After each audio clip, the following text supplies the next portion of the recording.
আমরা পোস্ট গ্রাজুয়েশনের নম্বর নিয়ে B Ed course সম্পন্ন করেছি।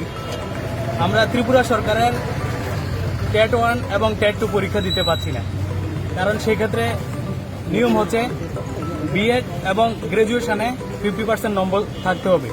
কিন্তু আমরা গ্রাজুয়েশনের নম্বর নিয়ে কিন্তু পরবর্তী সময়ে পোস্ট গ্রাজুয়েশন করে সেখানকার নম্বর দিয়ে বিএড কোর্স সম্পন্ন করেছি। কিন্তু বর্তমানে এনসিটিই, সিবিএসই, সিটেট এর গাইডলাইন অনুসারে যারা পোস্ট গ্রাজুয়েশনের নম্বর নিয়ে বিএড সম্পন্ন করেছে তারাও টেট পরীক্ষা দিতে পারবে।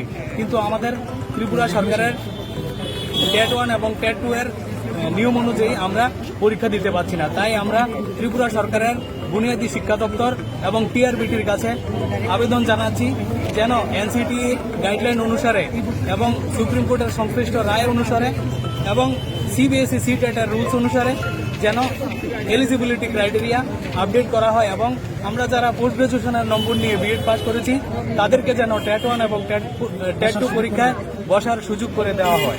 ধন্যবাদ। আর কেসের ব্যাপারটা উত্তর প্রদেশে আপনার নাম? মিঠুন দেবনাথ, আপনি কি পোস্ট গ্রাজুয়েট বিএড।